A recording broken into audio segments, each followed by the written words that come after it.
Betul enggak? Tidak ada perlindungan dari siapapun, betul enggak? Enggak, oh zamannya asuransi.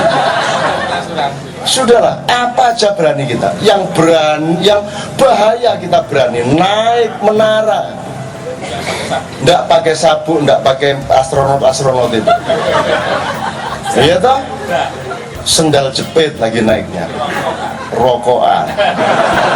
Karo ngobrol, metune piro? Nah. Nah, itu orang Indonesia. Apa yang enggak berani kita? Itu orang kampung Melayu itu sudah mengerti kan masa kini dan masa depannya, yaitu kebanjiran. Ya tetap di situ. Dan apa terus mereka? Enggak toh. Terus cemberut enggak toh? Ya cengenges toh. Orang Indonesia kok. Wah, dibanding Malaysia, dibanding luar negeri ini kan kotor ini tembok-tembok. Wah, laran loh. Itu namanya hidup. Masa hidup tidak ada kotoran? Masa warung kok resik gitu? Tidak ada kulit kacang, tidak ada tekik. Apa? Tekik apa? Apa? Tegesan apa ya? Puntung rokok, terus tidak ada apa-apa dikit lah, tai lentung, didi. Karena gitu baru hidup ya nggak? Itu orang Indonesia. Hidup lively, gitu. Semua pemain-pemain bola dari seluruh dunia begitu masuk Indonesia jatuh cinta, kawin di sini, masuk Islam, pokoknya nggak mau pulang. Enak orang begini, nggak punya duit bisa makan coba. Mbuh ya apa carane wis? Mbuh nonggo kiwa nonggo tengen, kelintar ini. Ono wong mangan kene liwat.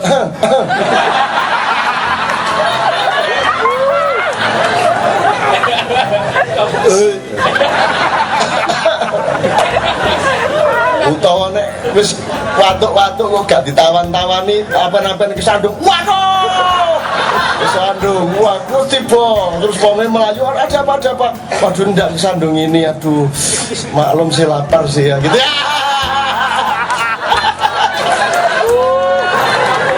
Mana ada kalau bukan orang Indonesia akal gitu-gitu itu.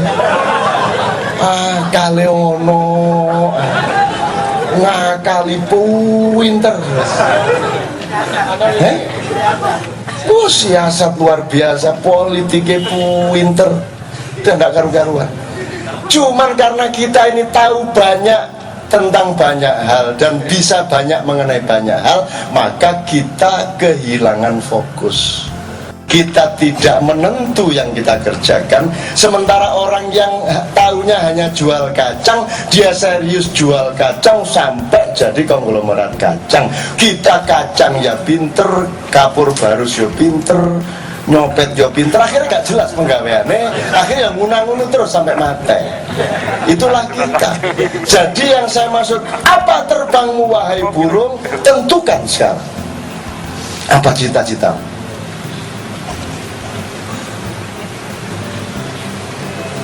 Nah, itulah yang harus dirunding oleh Kenduri Cinta. Kalau bangsa Indonesia belum mau menerima itu untuk dirimu dan keluargamu dan lingkungan kecilmu, kan gitu. Siapakah engkau ini? Siapa? Saya sedang curiga kita ini bisa jadi kakek kita yang, kalau diterusin tadi ada ya 49 tahun itu kita generasi ke-6 dari Adam. Saya curiga, tapi sedang saya selidiki. Artinya Ibrahim dan Israel itu hanya salah satu keponakan kita. Dan saya sudah tanya ke Badan Intelijen Nasional sama Deplu, saya minta catatan tentang kelakuan buruknya Israel secara politik, intelijen atau militer kepada Indonesia sejak Indonesia ada. Dan mereka tidak pernah punya catatan bahwa Israel pernah berani apa-apa ke Indonesia. Tidak pernah. Kalau Yahudi secara global, lewat Amerika, lewat mana, mengacau macam-macam, iya. Tapi kalau negaranya Yahudi yaitu Israel melakukan sesuatu kepada Indonesia di bidang apapun, tidak pernah ada catatan. Kenapa? Bagaimana mungkin mereka berani kepada mbahnya sendiri?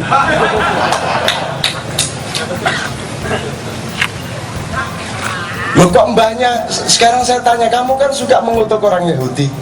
Oh dasar kelakuannya Yahudi. Aku takkan wong Jawa iku luwe Yahudi tak gak timbangan Yahudi.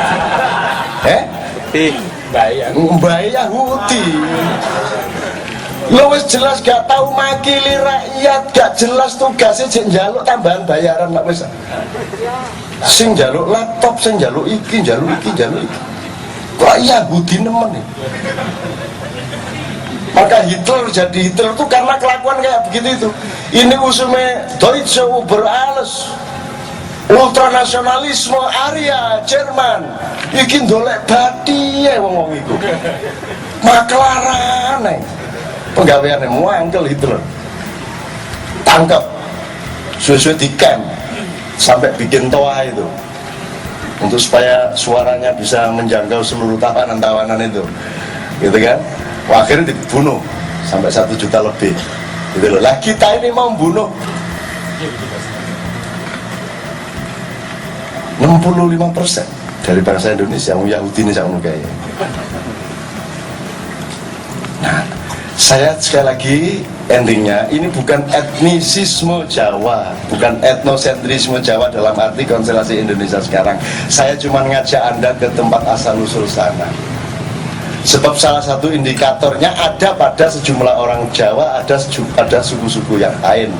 Jadi kalau orang Sunda bilang ada Sunda Wiwitan, saya kira Sunda Wiwitan itu sama dengan Jawi Wiwitan, nanti sama dengan Madura Wiwitan, sama dengan Melayu Wiwitan. Tapi memang yang paling mengendap kejawaannya adalah orang Jawa yang sekarang. Salah satu contohnya adalah wong Indonesia ini orang Jawa mayoritas, kok bahasa nasionalnya bukan bahasa Jawa, dan kok tidak pernah bertengkar.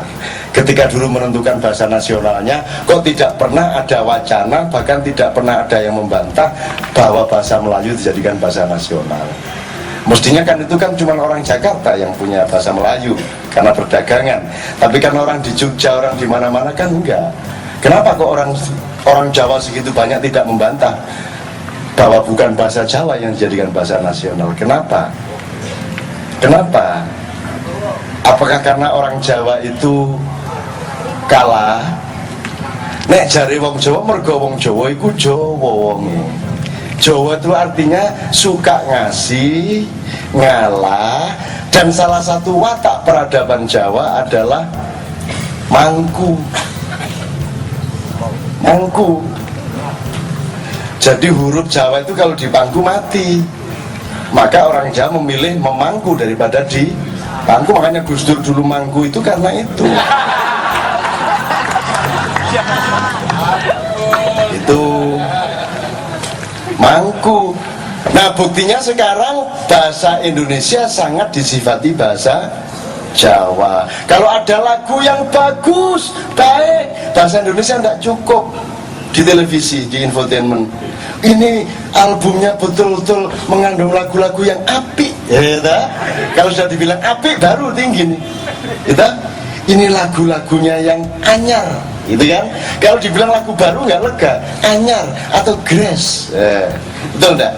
Tetap supremasinya ada pada Jawa ini. Makanya Anda sama Jawa itu tidak usah bertentangan, nanti Anda dipangku loh. Anda dipangku. Dan ini contohnya sangat banyak, Mas, sangat banyak tentang mangku ini. Bukan hanya sifatnya bahasa Indonesia, tetapi kita orang Indonesia ini kenapa bersikap seperti ini kepada dunia? Freeport kita biarkan, modal asing kita apa saja kita biarkan, karena kita punya sifat mangku. Cuman tidak sadar bahwa kita sedang memangku. Akhirnya yang didukur wabah terus, gitu kan? Sebenarnya kalau kita sadar bahwa kita ini pemangku, makanya kan gelarnya raja di semua mangku, Hamengku Bu, dan bukan hanya Hamengku Jawa loh. Bukan Hamengku Nusantara loh, tapi Hamengku Buwono, Paku bumi, Paku Buwono, Paku alam. Coba itu gagasan apa itu, yang itu muncul kapan itu? Raja Jawa kok mangku alam. Berarti Amerika termasuk yang dipangku tuh gue. Lah kenapa nggak kamu nyatakan di masa depan bahwa engkau lah yang akan memangku dunia di dalam kepemimpinan baru nanti? Sebab kalau yang memimpin Amerika ya kayak begini ini keadaannya. Betul enggak? Neokolonialisme. Sekarang orang Amerika sendiri intelijen mengatakan ternyata Saddam Hussein tidak berkaitan sama sekali dengan Al-Qaeda. Ternyata tidak ada senjata nuklir yang berbahaya. Loh, sudah nyerbu negara, habis Saddam Hussein ditangkap, diadili, dibunuh. Ternyata tidak salah. Itu kalau kepemimpinannya kepemimpinan mereka, kepemimpinan orang-orang yang tahu banyak tentang sedikit hal tadi. Nah, Anda ini tahu banyak tentang banyak hal. Jadi Anda ini kalau mimpin itu tidak kentara. Tidak kentara bahwa Anda ini mimpin. Jadi jangan syariat. Jangan gitu, itu terlalu materi. Jadikan syariat itu energi dulu. Jadi jangan pakai brand dulu. Jadikan dia energi sosial. Setelah jalan, nanti orang akan bilang sendiri, oh ini ternyata ini loh yang disebut syariat Islam, gitu kan? Betul nggak?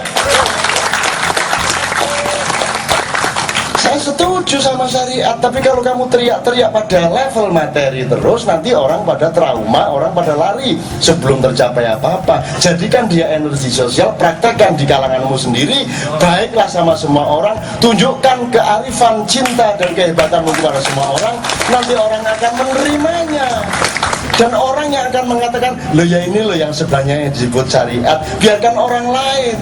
Masa orang wong ayu kene ini ditulisi ayu loh. Ayu. Oh, apa kene? Jadi itu ayu jenenge kemayu loh. Jadi syariat menurut saya untuk tahap ini jangan diletakkan di tahap itu supaya tidak kemayu tadi itu. Dengan sekalian ya, ngerti maksud saya ya? Bukan saya nggak setuju dan saya paham sama mereka. Kemarin saya di forum Kenduri Cinta yang Jogja sama Semarang itu kita dapat tamu dari Hizbut Tahrir. Mereka ingin belajar, mereka ingin berdialog, dan kita ngomong seperti ini, dan saya terpaksa ngomongkan itu tadi. Misalnya ngomong soal syariat ya saya bilang jangan ente pikir saya tidak setuju gitu loh. Cuman saya ini ganteng apa tidak itu biarkan Novia yang ngomong. Saya bilang gitu. Jangan aku, dek siapa ya? Yang ganteng itu loh. Lah macam ngomong yang Melayu arek kasih tuh ya. Oh enggak gitu caranya ngelamar cewek. Gitu loh. Biar dia yang ngomong kita ganteng, kan gitu kan. Biar dia yang ngomong kita baik. Kita cukup menunjukkan kebaikan itu secara bisu, cukup dengan perilaku kita dan bukti-bukti nyata kita. Yang kedua, Hizbut Tahrir menderet mengenai penghinaan kepada Islam dan Muhammad. Seperti Anda ketahui nanti tanggal 24 Maret ini akan dilansing di Belanda sebuah film judulnya Fitnah, dibikin mulai awal Februari kemarin oleh Geert Wilders. Itu film segala sesuatu mengenai jeleknya orang Islam, dan nanti puncaknya adalah Al-Quran disobek-sobek, dan di Belanda nanti Al-Quran akan direkomendasikan untuk menjadi buku terlarang di seluruh negeri Belanda. Dan kemudian disamakan buku itu dengan Mein Kampf-nya Hitler. Nah, saya oleh sejumlah kelompok yang moderat di Belanda sama Kiai Kanjeng direncanakan untuk datang ke sana pada bulan Oktober, yaitu 5 bulan sesudah kasus ini. Nanti kita lihat-lihat bagaimana. Nah, Hizbut Tahrir menderet dari soal Denmark, penghinaan apa-apa, karikatur segala macam, dan mereka masih belum tahu, ketika itu belum tahu berita tentang Wilders ini, karena saya sudah tahu dari teman-teman intelijen, sudah ngasih saya laporan macam-macam mengenai rencananya. Filmnya belum jadi, belum dibikin, tapi saya sudah dapat bahan, alhamdulillah. Oke, teman-teman Hizbut Tahrir, tak tambahin bahan yang terbaru yang belum terjadi. Saya bilang gitu, ini rencananya mulai awal Februari dibikin begini-begini. Geertz Wilder ini orang yang tidak beragama, cuma dia temennya, cucunya Van Gogh, Theo Van Gogh, yang tempo hari bikin film tentang yang menghina Islam juga. Putri telanjang, putri pakai pakaian sangat transparan, gandul-gandul, sholat. Terus orang Maroko radikal marah, dia dibunuh. Nah si Wilder dendam, dia bikin juga seperti itu. Nah terus semua kelompok di Belanda sekarang juga bertentangan. Ada yang setuju, ada yang tidak setuju, dan seterusnya. Teman-teman Islam di Belanda juga ada yang moderat, ada yang arif, ada yang macam-macam sikapnya. Tapi ada yang paling umum adalah, ya tidak apa-apa kalau mereka bikin begitu, kita juga akan bikin. Jadi jawaban karya dengan karya. Ada yang begitu. Lah saya di depan jamaah Gambang Syafaat di Semarang ditanya oleh teman-teman Hizbut Tahrir, inilah bukti-bukti penghinaan kepada Islam dan Muhammad. Kalau memang engkau semua dan kita semua cinta kepada Muhammad Rasulullah SAW, apa yang akan kita lakukan kepada mereka-mereka yang menghina Islam dan Muhammad ini? Itu kan, lagi pokoknya karpe iki mulia engko golek pedang dewi-dewi ungkal kan, itu karpe. Nah, terus saya terpaksa jawab, teman-teman sekalian, saya punya beberapa pertanyaan kepada para jamaah. Ketika Rasulullah hijrah pertama ke Taif, beliau ditolak oleh masyarakat di tempat itu, dilempari batu, diusir, bahkan dilempari tai segala macam sampai berdarah-darah di keningnya. Saya tanya, apakah Rasulullah balas menyerang? Tidak. Apakah yang diucapkan oleh Rasulullah ketika dia dilempari batu? Rasulullah mengatakan persis yang diomongkan oleh Isa atau Yesus atau Fransiskus. Allahumma hdi qaumi fa innahum la ya'lamun. Ya Allah, berilah petunjuk kepada mereka karena mereka tidak paham apa yang mereka lakukan. Ini yang ngomong gini jamaah, Allahumma hdi qaumi gitu ya. Terus saya tanya, sekarang kalau Rasulullah ada, terus kita datang ke beliau, Kanjeng Nabi niki lho enten karikatur tentang sampean lho niki lho asik ta niki gitu kan. Kira-kira Rasulullah mencureng ta mesem? Mesem. Betul kan? Rasulullah terus menyuruh kita membunuh si pembikin karikatur atau tidak? Tidak. Apa yang kira-kira Rasulullah katakan? Ucapkan, Allahumma hdi qaumi fa innahum la ya'lamun. Ternyata Rasulullah tetap menyatakan Allahumma hdi qaumi menurut para jamaah. Sekarang pertanyaan terakhir saya, apakah Anda berani membayangkan bahwa saya punya keberanian untuk melakukan dan mengatakan yang tidak seperti Rasulullah? Sedangkan dia adalah panutanku, sedangkan beliau adalah orang yang aku cintai. Beranikah aku berbuat tidak seperti Rasulullah? Kan begitu? Nah, kalau engkau memang mengidolakan Rasulullah, penuh kasih seperti Rasulullah, apa berani engkau mengucapkan tabat yada Denmark Wahid Wilder ma'agna anhu maluhu wa ma kasab? Rasulullah tidak mengatakan begitu. Rasulullah, Allahumma hdi qaumi fa innahum la ya'lamun. Udah nggak bisa dijawab lagi toh. Jadi kalau saya ketemu Geertz Wilder, nganggo gak mek ikut tok. Rasulullah itu mek wong Arab, wong Jawa luwih ampuh meneh. Kata iki irang ngene iki. Niki Qur'ane sampean suwek terus sampean uyuhi ngeten iki. Oh, nek wong Jawa ngono. Ya. Nek perlu sampean dolekno wong sing ikine dawa. Kan enten lomba niki dawa. Ana sing peserta pertama dari Betawi maju, terus iki ditokno set keluar dari sini maju. Seneng banget ya.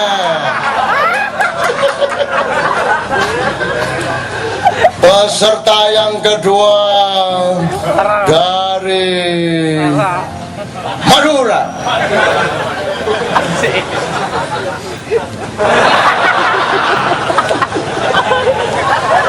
Ada pengajian gini lah tepat ya.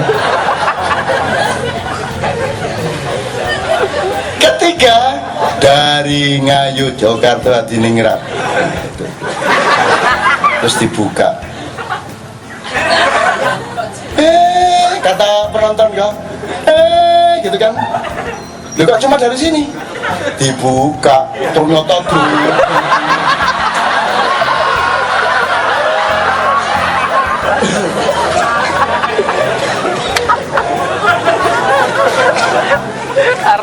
Sing terakhir ini, yang terakhir peserta terakhir.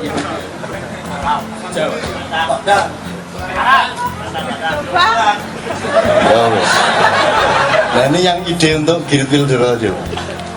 Peserta terakhir dari Cina Utara. Cina satu aja.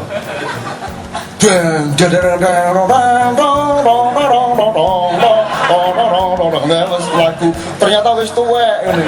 Wis tuwek. Begitu sampai panggung belum. Nah, gimana ini belum memperagakan kok sudah pingsan. Wah, polisi semua keliling. Stop, jangan ada yang bergerak. Kita selidiki dulu. Terus didelok. Diurut dawa. Sampai Tamrin. Sampai Blok M. Kelindes-lindes busway itu.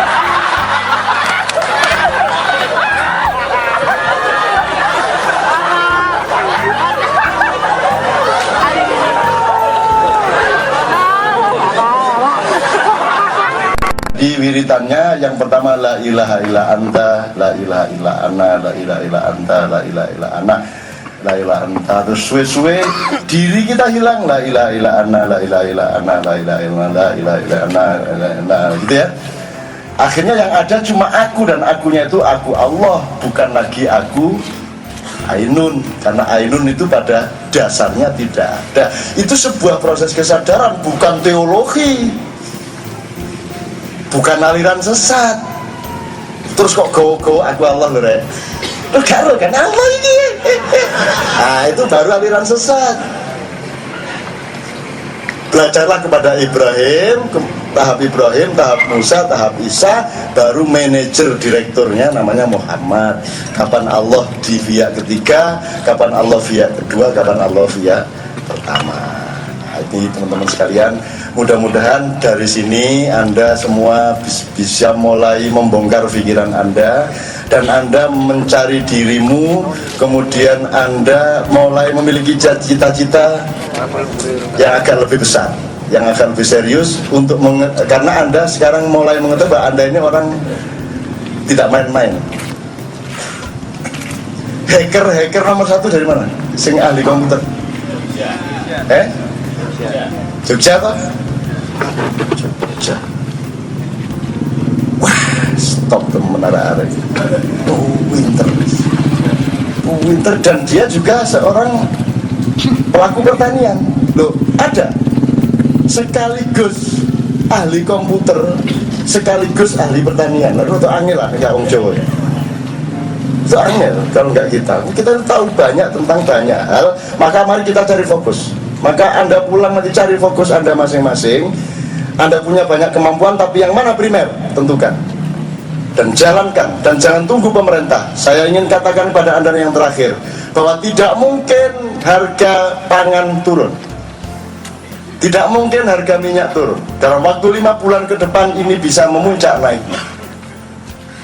Kalau ada yang nakal di Indonesia, 5 bulan, 6 bulan lagi bisa terjadi pemberontakan dan chaos atau benturan-benturan, karena pasti akan terjadi kenaikan-kenaikan yang luar biasa. Dan hidupnya rakyat akan semakin berat. Meskipun sedihnya saya itu, berat-beratnya kehidupan bagi manusia Indonesia, itu akhirnya enteng juga. Itu loh yang saya sedih. Kalau berat kan kita terus berontak, karena kita pinter ngakali hati kita, akhirnya ringan lagi. Gitu loh. Minyak goreng muda wet gitu kan, 2-3 hari mengeluh, habis itu bisa menyesuaikan diri. Nah ini susahnya ini. Jadi kekuatan bisa menjadi kelemahan, kelemahan menjadi kekuatan. Saya ingat waktu demo sama petani-petani Filipina. Petani Filipina itu enggak, saya di desa-desa Filipina itu ya mandi dengan kerbau, saya lihat rumahnya pinter-pinter ngomong, tapi jadi kekuatannya itu adalah karena mereka tidak tahan hidup menderita. Itu kekuatannya di situ. Jadi apa dikit marah dan mereka artikulatif, apa dikit demo bentrok. Di sini tidak ada petani demo. Mboten nopo-nopo, Gusti Allah mboten sarung. Becek ketitik Allah ketol. Orang kuat sekali kita ini. Nah sekarang mari kita gunakan setiap kelemahan menjadi kekuatan, dan jangan sampai kekuatan kita menjadi kelemahan. Itu aja. Terus sekalian ya, kira-kira itu semua yang bisa saya katakan malam hari ini. Mudah-mudahan engkau menemukan siapa dirimu dan Allah membimbingmu menuju langkah-langkah yang lebih menunjukkan siapa dirimu sebenarnya, tanpa menunggu negara, tanpa menunggu pemerintah, tanpa menunggu siapapun. Engkau bangkit dengan dirimu, keluargamu, dan lingkunganmu masing-masing. Amin ya rabbal alamin. Assalamualaikum warahmatullahi wabarakatuh.